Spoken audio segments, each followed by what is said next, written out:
Dear students, जैसा कि आप जानते हैं कि आपकी जो है एक सीरीज चल रही है कक्षा 10 गणित प्रतिदिन आपका चलता है और जो है जिसकी ये प्रश्नावली 3.5 के विषय में आज हम आपसे बात करेंगे। तो जैसा कि आप देख रहे हैं प्रश्नावली 3.5 और जिसका ये प्रश्न नंबर 1 है।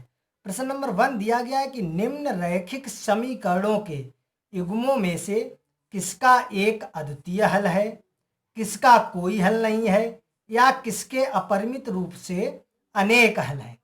अद्वितीय हल की स्थिति में उसे वज्र गुणन विधि से हल कीजिए। जैसा कि आप देख रहे हैं कि दिया गया है कि निम्न रैखिक यानी ये रैखिक समीकरण जैसा आपकी यह फर्स्ट दिया गया है और भी है, सभी को आपको बताऊंगा बारी बारी से।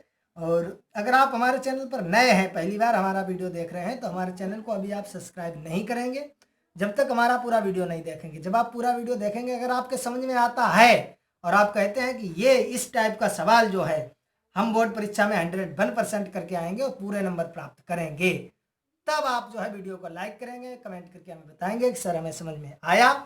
और उसके बाद जो भी आपकी समस्या होगी वो बताएंगे, अपने मित्रों में शेयर करेंगे, तब जाकर आप हमारे चैनल को सब्सक्राइब करेंगे।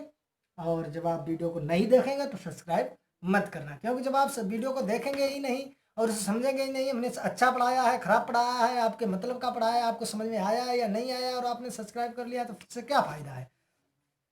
तो देखिए, बात करते हैं डायरेक्ट टॉपिक पर आपके। तो ये दिया गया है कि इसमें पहले तो ये चेक करना है कि ये रैखिक समीकरण में किसका एक अद्वितीय हल है, किसका कोई हल नहीं है और किसके अपरिमित रूप से अनेक हल हैं।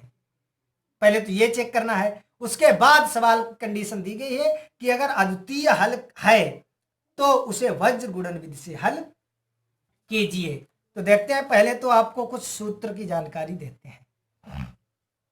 देखिए सूत्र, जैसे कि आपका रैखिक समीकरण हमने बताया था इस रूप का होता है ax प्लस by प्लस सी बराबर 0। ये आपका है रैखिक समीकरण। यहाँ युग्म की बात की गई यानी दो रैखिक समीकरण, तो आपको इस टाइप के मिलेंगे a1x प्लस b1y और प्लस c1 बराबर 0। एक तो आपका ये हो गया, दूसरा हो जाएगा a2x प्लस b2y और प्लस c2 बराबर 0। ये आपके जो है दो रैखिक समीकरण बन गए हैं। ये आपके दोनों रैखिक समीकरण हैं। तो यहां से जैसा कि आप देख सकते हैं, अब इन्हें जो है हम आपको सूत्र बताएंगे, उसे याद रखना है। हम आपसे पहले कह चुके हैं कि हम आपके सवाल लगवाएंगे।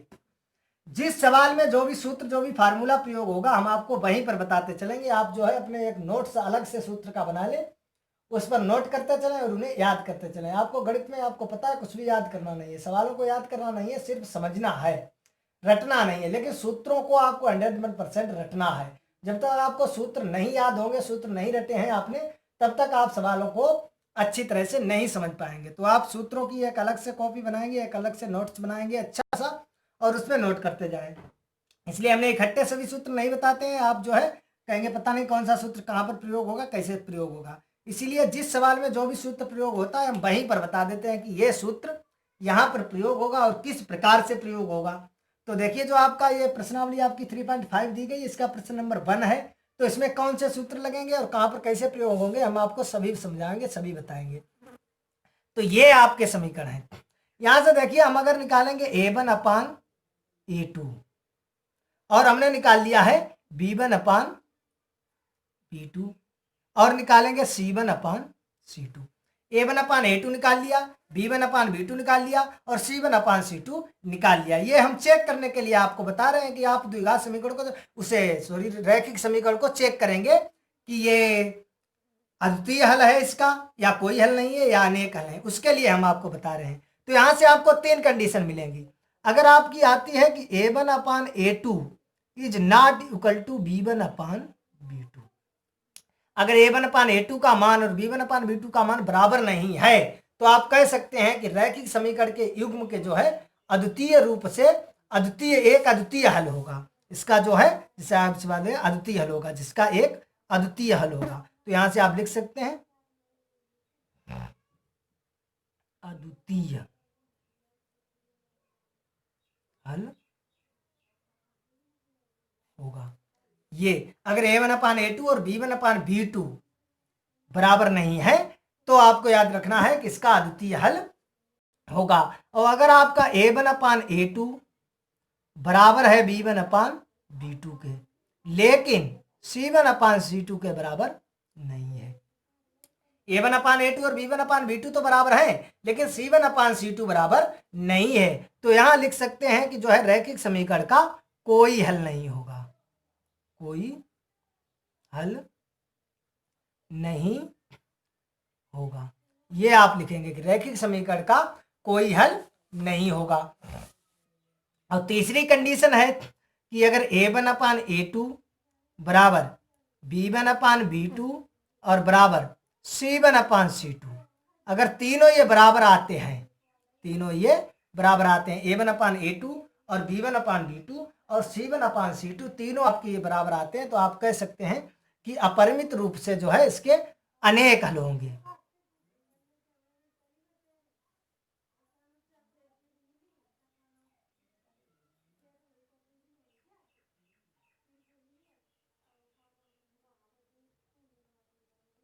अपरिमित रूप से अनेक हल होंगे। तो ये तो आपको चेक करने के लिए याद रखना है कि अगर A1/A2 और B1/B2 बराबर नहीं है तो आपके जो है रैखिक समीकरण का एक अद्वितीय हल होगा, एक अद्वितीय, केवल एक ही हल होगा। और अगर जो है ये कंडीशन है तो आपको रखना है कि इसका कोई भी हल नहीं होगा। और अगर आपकी ये कंडीशन है तो आपको याद रखना है कि इसके अपरिमित रूप से अनेक हल होंगे, इसके अपरिमित रूप से अनेक हल होंगे। अब आपका सवाल कह रहा है, आप देख सकते हैं कि ये चेक करने के बाद अद्वितीय हल की स्थिति में उसे वज्र गुणन विधि से हल कीजिए। अगर आपकी ये स्थिति आती है, नहीं ये वाली अद्वितीय हल, ये अगर स्थिति आती है, ये काट दो इन्हें, सही है। अगर ये स्थितियां आती हैं तो यहीं पर आप सवाल को छोड़ देंगे। अगर आपकी स्थिति ये वाली आती है, ये अद्वितीय हल, तो इसे वज्र गुणन विधि से हल करना है। हल करने का मालूम है, हमने आपको बताया, हल करने का मतलब x और y के मान निकालने हैं। तो x और y के हमें मान निकालने हैं। वज्र गुणन विधि से x और y के मान कैसे निकालेंगे, उसके लिए जो है आप फार्मूला याद रखें जो हम बताते हैं, वज्र गुणन विधि से हल करना। वज्र गुणन विधि, वज्र गुणन विधि से आप कैसे हल करेंगे, यानी x और y के मान निकालने हैं। तो देखिए x बराबर आप याद रखेंगे क्या होता है, V2B1C2 या C2B1 कह सकते हैं, कैसे भी आप लिख सकते हैं, लिख सकते हैं C2B1 और माइनस C1B2, C2B1 माइनस कह सकते हैं C2B1 माइनस B2C1 कह दो, सही है, या C1B2। ये गुणांक यहां से कैसे लिख सकते हैं, अपान A1 B2 और माइनस A2B1। ये इधर इधर चेंज नहीं करेंगे, इनका चाहे B1C2 का हो और चाहे C2B1 का हो, इसे चाहे B2C1 का हो और चाहे C1B2 का हो, कैसे भी कह सकते हैं। इसे चाहे A1B2 का हो चाहे A2B1 का हो। इसे सही से आपको नहीं दिखाई दे रहा है, सही से हम लिख सकते हैं, होता है C2B1 माइनस B2C1 अपान A1B2 और माइनस A2B1, ये। और अगर x बराबर हमें निकालना है तो x बराबर होता है, आप ध्यान से देखेंगे, A2C1 माइनस C2A1 और अपान नीचे वही होता है दोनों में, A1B2 माइनस A2B1। ये आपको याद रखना है, ये वज्र गुणन विधि से हल करने के लिए। ये तो आपको चेक करने के लिए सूत्र है, अद्वितीय रूप से अनेक हल हैं या क्या है, और ये जो है इसका सूत्र है, इसे वज्र गुणन विधि से हल करने के लिए। इसका क्रम आप चेंज करते हैं, इसे चाहे B1C2 का हो चाहे C2B1, ये नहीं ये इधर कर दो, ये इधर गलत हो जाएगा। इसे चाहे आप C1B2 का हो या B2C1, गुणा में क्रम चेंज कर सकते हैं, लेकिन ये नहीं ये पहले पद इधर लिख दो, ये इधर गलत हो जाएगा। क्रम यही रखना है, आपको ध्यान रखना, क्रम यही, इनके आपस में क्रम चेंज कर सकते हैं इधर के उधर। तो आई होप आपने ये सूत्र नोट कर लिए होंगे, और नोट कर लो इसे, वीडियो को यहाँ पर जो है स्किप करके जो है यहाँ पर पेश करके रोक लीजिए, और जो है इस वीडियो को, इसे जो है सूत्रों को सही से नोट कर लीजिए अपनी कॉपी पर। सूत्रों को नोट करने के बाद जो है इन्हें याद भी करेंगे। अब जो है देखते हैं आपके सवाल की तरफ। आपका सवाल क्या दिया गया है, ये आपका सवाल दिया गया है, सही है। तो देखिए हम इसे लगाएंगे, ये आपका सवाल है तो लिख लो x माइनस 3y माइनस 3 बराबर 0 की a1x plus b1y plus c1 बराबर 0 से तुलना करने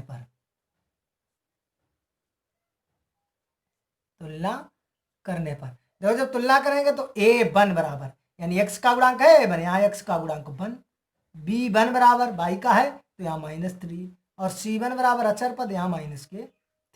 सही है। दूसरी देखो, दूसरा आपका क्या है रैखिक समीकरण, दूसरा रैखिक समीकरण है 3x माइनस 9y माइनस 2 बराबर 0 की a2x plus b2y plus c2 बराबर 0 से तुलना करने पर। तो देखो a2 बराबर कितना है 3 और b2 बराबर -9 और c2 बराबर -2। इतना तो आप कर ही सकते हैं, तो हम पहले भी आपको बता चुके हैं। इतना करने के बाद अब वही करना है, आपको निकालना है a1 अपान a2। देखो a1 है 1, a2 है 3, 1/3। अब निकालना है b1 अपान b2। तो देखो b1 है -3 और b2 है -9, ये कट जाएगा, 3 1 3 3 3 9, 1/3 ये बराबर है। तब आपको निकालना है c1 अपान c2। तो c1 है आपका -3 और c2 है -2, तो ये आ जाएगा 3/2। तो यहाँ से आप देख रहे हैं, लिख सकते हैं चूंकि a1 अपान a2 बराबर b1 अपान b2 लेकिन is not equal to c1 upon c2। देखो a1 अपान a2 और b1 अपान b2 तो बराबर हैं, लेकिन c1 अपान c2 बराबर नहीं है। और जो c1 अपान c2 बराबर नहीं है तो हमने बताया है क्या होगा, लिख देते हैं। इसलिए रैखिक समीकरण युग्म का रैखिक समीकरण युग्म का कोई हल नहीं है या नहीं होगा। आई होप ये आपको अच्छी तरह से समझ में आ गया होगा। ये समझ में आ गया तो यहीं पर आपका सवाल ये छूट जाएगा, क्योंकि आपका सवाल कह रहा है पहले ये चेक कीजिए, अगर एक अद्वितीय हल है तभी उसे बीजगणित विधि से हल कीजिए। अगर आपका कोई हल नहीं है तो बस आपका सवाल लग चुका है, यहीं पर छूट जाएगा। अगर अपरिमित रूप से अनेक हल है तब भी आपका सवाल यहीं पर छूट जाएगा, लग जाएगा। बस आपका ये देखो, इसे कोई हल नहीं है, कोई हल नहीं है तो यही आपका सवाल छूट जाएगा। देखते हैं सेकेंड की तरफ। सेकेंड जैसा कि आपका दिया गया है, तो देखो इसे जब हम लगाएंगे तो इसे हम लिख लेंगे 2x प्लस वाई, इधर लाएंगे -5 हो जाएगा बराबर 0 की a1x plus b1y plus c1 बराबर 0 से तुलना करने पर। जब तुलना करेंगे तो देखो a1 बराबर 2, b1 बराबर 1 और c1 बराबर -5। दूसरा ले लो, ये है 3x प्लस 2y, इधर लाएंगे -8 बराबर 0 की a2x प्लस b2y और प्लस c2 बराबर 0 से तुलना करने पर। तो आप कर लेंगे, तो यहां से देखो a2 बराबर 3, b2 बराबर 2 और c2 बराबर -8। यहां से निकालेंगे a1 अपान a2। तो देखो a1 है 2 और a2 है 3। यहां से निकालेंगे b1 अपान b2। तो देखो b1 है 1 और b2 है 2। देखो a1 अपान a2 और b1 अपान b2 ही बराबर नहीं है, तब हमें c1 अपान c2 निकालने की जरूरत ही नहीं है। अगर a1 अपान a2 और b1 अपान b2 बराबर आते तब हम c1 अपान c2 निकालते, लेकिन यहाँ से a1 अपान a2 और b1 अपान b2 बराबर है नहीं, तब हमें c1 अपान c2 निकालने की जरूरत भी नहीं है। तो यहाँ से लिख दो चूंकि a1 upon a2 is not equal to b1 upon b2, इसलिए रैखिक, हमने बताया है रैखिक समीकरण, रैखिक समीकरण युग्म का एक अद्वितीय हल होगा। अद्वितीय हल होगा। बताया अगर a1/a2 is not equal to b1/b2 आता है तो जो है हमारा समीकरण का रैखिक समीकरण का एक अद्वितीय हल होगा। और आपके सवाल ने कहा है कि अगर अद्वितीय हल है तो उसे वज्र गुणन विधि से हल भी कीजिए।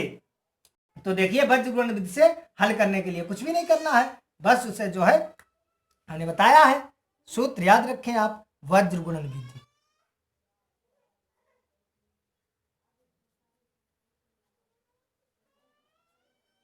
वज्र गुणन विधि देखो x बराबर क्या सूत्र होता है, हमने आपको बताया है C2V1 माइनस B2C1 अपान A1V2 और माइनस A2V1।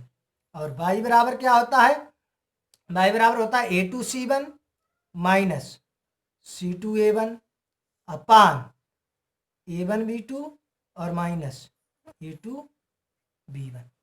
सही है, बस ये आपका सूत्र हो गया। इसमें आप सिर्फ मान रख दे और कुछ भी नहीं है, आपका सवाल जो है लग चुका है। तो रख दीजिए मान आप। देखो यहां से x बराबर, आप ध्यान से देखें C2 का मान कितना है, देखो हम ऊपर बता चुके हैं। ये देखो हमारा C2 कितना है, -8।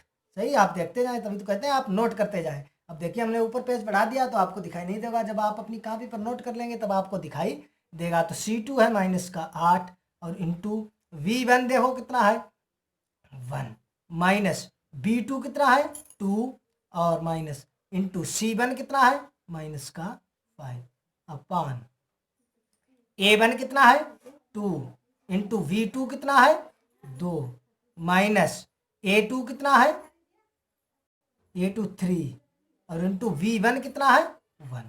सही है, इसी प्रकार देखो पहले इसी को हल कर लेते हैं। तो ये x बराबर ये हो जाएगा -8 और माइनस 5 दूनी 10 बटे ये 2 दूनी 4 -3 एकन 3। तो देखो यहाँ से ये x बराबर 10 से 8 जाएगा 2 बटे 1, तो यानी x बराबर कितना आ गया 2।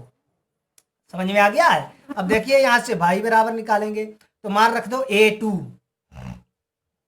देखो A2 कितना है 2, A2 है 3। सही है, इंटू C1, ये मान जो है ध्यान रखना मान में ही गलत होता है और इसमें सवाल कुछ भी नहीं गलत होता है। माइनस C2 ध्यान से देखें -8 इंटू A1 है 2 अपान, इसे मान रखो या डायरेक्ट आप 1 रख सकते हैं। देखो नीचे सेम ही तो है, देखो इसे A1 अपान ये देखो ये सेम है, तो देखो इसे हल किया बनाया तो डायरेक्ट 1 रख दो, या जो है मान भी रख सकते हैं, कुछ भी नहीं है, वही है 2 इंटू 2 और -3 इंटू 1। तो y बराबर ये देखो हो जाएगा -5 15 और माइनस माइनस प्लस 8 दूनी 16 अपान ये 4 -3। तो y बराबर 16 से 15 जाएगा 1 बटे 1, y बराबर 1। तो अतः यहाँ से जो है आपका हल भी हो चुका है। अतः x बराबर 2 तथा y बराबर 1। आई होप आपको अच्छी तरह से समझ में आ गया होगा, आपको समझ में अच्छी तरह से आ गया होगा। जिससे कि मैंने बताया है कि पहले जो है हमने इस सूत्र से चेक कर लिया कि ये अद्वितीय हल है या इसके अपरिमित रूप से अनेक हल हैं या इसका कोई हल नहीं होगा। तो ये अद्वितीय हल निकल के आया, अद्वितीय हल निकल के आया तो मैंने वज्र गुणन विधि से हल करने के लिए आपको सूत्र बताया है। इस सूत्र से आप आसानी से इसे हल कर सकते हैं। तो देखते हैं नेक्स्ट थर्ड इसका दिया गया है, ये जैसे कि इसे पहले तो चेक करना है। तो देखो चेक करने के लिए पहले इसे पैसे लिख लेते हैं, लिख लो 3x माइनस 5y इधर आएगा -20 बराबर 0 की a1x plus b1y plus c1 बराबर 0 से तुलना करने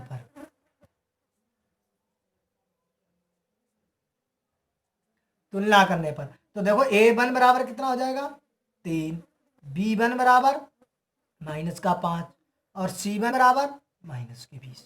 सही है, दूसरा देख लो दिया गया है 6x -10y इधर आएंगे तो -40 बराबर 0 की a2x प्लस b2y और प्लस c2 बराबर 0 से तुलना करने पर तो देखो a2 बराबर 6, b2 बराबर माइनस का 10 और C2 बराबर माइनस का 40। अब यहाँ से हमें चेक करना है, तो चेक करने के लिए पहले आप निकालें A1 अपान A2। तो देखो A1 है 3 और A2 है 6, 3 एक 3, 3 दूनी 6, आ गया 1/2। अब निकालना है B1 अपान B2। तो B1 है माइनस का 5 और ये है माइनस का 10, माइनस माइनस कट जाएगा, 5 एक 5, 5 दूनी 10, ये आ गया 1/2। अब हमें निकालना है C1 अपान C2।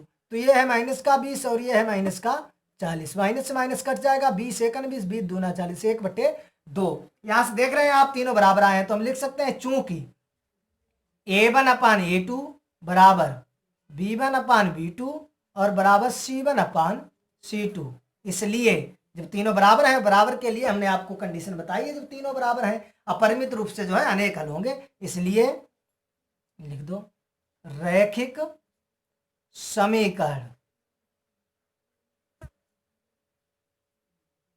युग्म के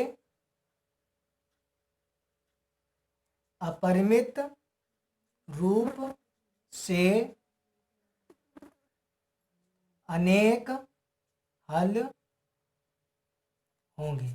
ये आपका सवाल लग चुका है, क्योंकि बस अपरिमित रूप से अनेक हल होंगे, और आपका सवाल कह रहा है कि मात्र अगर समीकरण का एक अद्वितीय हल है तभी उसे बज्रगुणन विधि से हल करना है। अपरिमित रूप से हल अगर अनेक हल है तब भी उसे नहीं हल करना है, और अगर जो है कोई हल नहीं है तब भी उसे हल नहीं करना है। तो बस अब देखते हैं इसका नेक्स्ट भाग, फोर्थ, जैसा कि आपको दिखाई दे रहा है, ये दिया गया है। तो इसे जो है लगाएंगे, देखो यहां से, तो लिख लो, इसे लिखेंगे x माइनस 3y माइनस 7 बराबर 0 की A1x plus B1y plus C1 बराबर 0 से तुलना करने पर, तो देखो यहां से तुलना करेंगे, A1 बराबर 1 है, B1 बराबर माइनस का 3 है और C1 बराबर माइनस का 7 है। ये तो आप निकालना जानते होंगे, मैंने आपको बहुत अच्छी तरह से समझाया है पहले वीडियो में। तो जो है दूसरा देखेंगे, दूसरी है 3x माइनस 3y माइनस 15 बराबर 0 की A2x प्लस B2y और प्लस C2 बराबर 0 से तुलना करने पर,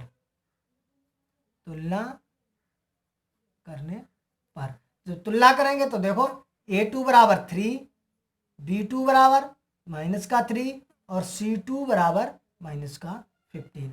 अब चेक करने के लिए यहाँ से भाई निकालना है, निकाल लो A1 अपान A2। तो देखो A1 हमारा है 1 और A2 है हमारा 3, 1/3 आ गया। निकालेंगे B1 अपान B2, B1 हमारा है माइनस का 3 और B2 हमारा है माइनस का 3, ये कट के आ जाएगा 1। तो देखो ये बराबर है ही नहीं, तो यहाँ से हम लिख सकते हैं चूंकि A1 upon A2 is not equal to B1 upon B2, इसलिए रैखिक समीकरण युग्म का एक अद्वितीय हल होगा, एक अद्वितीय हल होगा। आई होप आपको अच्छी तरह से समझ में आ गया होगा, और जो समझ में आ गया है तो देखते हैं, अब इसे हल भी करना है, क्योंकि इसका एक अद्वितीय हल है, और अद्वितीय हल करने के लिए इसे हल करते हैं। तो हल कर लो, इसे बज्रगुणन विधि से हल करते हैं, बताया सवाल ने बज्रगुणन विधि से, तो लिख लो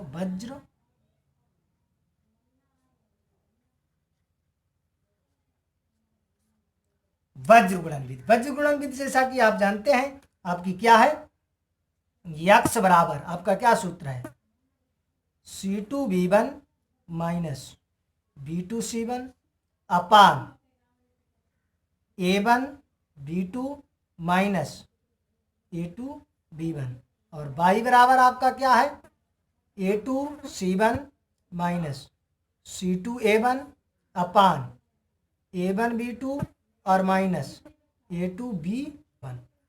बस कुछ भी नहीं करना है इसमें, बस आप मान रख दीजिए। तो देखो रख दो यहां से, x बराबर देखो C2 कितना है, C2 है माइनस का 15 इंटू V1 है माइनस का 3, माइनस लगा लो, v2 है -3 और इंटू C1 जो है वो -7 अपान यहाँ से देखो A1 है 1 इंटू V2 -3 माइनस A2 देखो 3 और इंटू V1 देखो -3। तो देखो इसे हल कर लो। x बराबर माइनस माइनस प्लस 15 45। ये देखो 3 बार माइनस है तो माइनस ही रहेगा, विषम है तो माइनस ही रहेगा। ये हो जाएगा 7 21। नीचे देखो ये माइनस के 3 एकम 3 और माइनस माइनस प्लस के 3 3 9। तो x बराबर यहाँ से घटा दो, 5 से 1 जाएगा 4 और 2 से 24। ये 9 से 3 जाएगा 6, 6 चौको 7 24। तो x बराबर कितना आ गया 4। देखो y बराबर हल करते हैं तो ये देखो y बराबर A2 का मान कितना है 3 इंटू C1 कितना है -7 माइनस C2 कितना है -15 इंटू A1 कितना है 1 अपान। यहाँ डायरेक्ट हम लिख सकते हैं 6, या देखो लिख भी देते हैं 1 इंटू -3 और -3 इंटू -3। y बराबर देखो ये माइनस को हो जाएंगे 21 माइनस माइनस प्लस 15। ये हो जाएंगे माइनस के 3 एकम 3 और प्लस 3 3 9। y बराबर ये घटा दो। देखो जब 21 से यानी कम से ज़्यादा घटाएंगे तो माइनस लगा लो। घटाओ 21 से 11 से 5 जाएंगे 6 और बस 6 ही बचेंगे और ये नीचे बचेंगे 6, 6 एकम 6। y बराबर कितना आ गया -1। बस यहाँ पर लिख दो अतः x बराबर 4 तथा y बराबर -1। आई होप आपको अच्छी तरह से समझ में आ गया होगा। अगर समझ में नहीं आया है तब भी कमेंट बॉक्स करके हमें कमेंट बॉक्स में जो है हमें अवश्य बताइएगा, तभी तो हम समझेंगे कि समझ में आया आपको या समझ में नहीं आया है। तो ये जो है आपके सवाल थे प्रश्नावली 3.5 से। तो ये जो थे आपके प्रश्नावली 3.5 से प्रश्न नंबर 1, जिसमें जो है 5 भाग थे, शायद 5 या 4 ध्यान नहीं है। जितने भी थे मैंने आपको जो है अच्छी तरीके से लगा के समझाए हैं। अगर अब समझ में आए हैं तो वीडियो को सब्सक्राइब, जो हमारे चैनल को सब्सक्राइब करें, वीडियो को लाइक करें, कमेंट करें, अपने मित्रों में शेयर करें और हमारे चैनल को सब्सक्राइब करना तो भूलें ही मत। हमारे चैनल को सब्सक्राइब करें, जिससे जो है प्रतिदिन हम वीडियो को अगर अपलोड करेंगे तब भी आपके पास पहुंचेगा और जब भी हम लाइव आएंगे तब भी आपके पास तुरंत नोटिफिकेशन पहुंचेगा, आप उसे तुरंत देख सकते हैं। तो इस वीडियो में इतना ही, मिलेंगे नेक्स्ट वीडियो में प्रश्नावली 3.5 प्रश्न 2 के साथ।